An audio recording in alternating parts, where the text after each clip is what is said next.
following is an unpaid preview for a game seeking funding on Kickstarter. The product seen here is a work in progress and is subject to change during the duration of the project.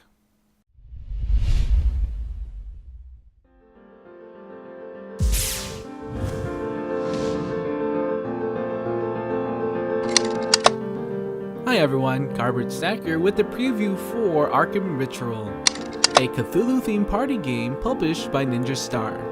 This is for 3 to 7 players, ages 10 and up, and plays in 10 minutes. The goal of Arkham Ritual is to not go insane. By the end of the round, you need a blue item card in your possession as long as it's a unique item from whatever one is holding. Otherwise, you're one step closer to becoming insane. The catch is, you don't know what card you're holding, but everyone else does. In the beginning of each round, the active player passes out a card to every player, with everyone being careful not to look at their own card. Everyone else but the active player places their hand onto the table. This is to indicate which players have not been given a card in the current round. The active player looks at the top card of the draw deck and gives it to the player with their hand still on the table. That player takes their hand off and then has 2 choices.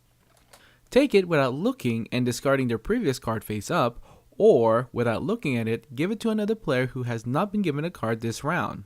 If a card is given to the final player who has yet to been given a card, the round ends if the player does not take the card, or a new round takes place if they decide to take it. In a new round, players continue to hold their cards and any discarded card remain on the table. The deck passes to the left to the new active player and a new round begins. The round can also end if the last card has been drawn or if an elder sign has been discarded. The end of the round results determine which of the players get insanity markers. As long as your card was blue and is unique among other cards held by other players, you don't gain any insanity markers. If the card was red or matched a held card, then you gain insanity. Anytime you gain insanity, you get as many insane markers as there are players gaining insanity. So if 5 players went insane, then they gain 5 insanity markers each. At any time a player holds 7 or more insanity markers, the game ends. The player, or players with the least amount of sanity markers, wins the game. There are some extra cards that have special effects at certain points of the game.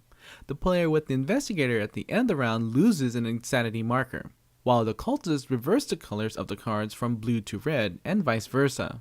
As mentioned before, the elder sign immediately ends the game, and the magical orb allows the player who discarded it to look and replace the top card of the deck.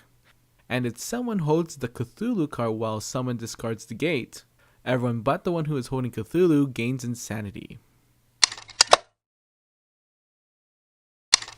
Essentially, Arkham Ritual is a bluffing game.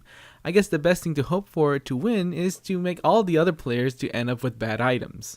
It's kind of hard to determine what kind of card you have, but at the most part, I think you will have a blue item in your hand.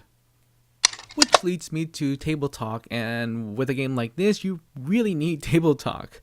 While one cannot say what cards you have, it does keep the game moving and interesting. I don't fully understand the theme, so I'll just mention the story here. Your investigator walks into a ritual, and then people start passing objects and such. It's not clear why to me 2 people holding good artifacts would go insane. Like most party games, I recommend that more players is better, adding that 5 or more players is best. Even games with more players won't change the game time much, since most players will gain insanity points for each player with bad cards. The negative thing I have to say about the game is that you're really playing blind, and there's no way except with subtle social interactions you can possibly know what you have.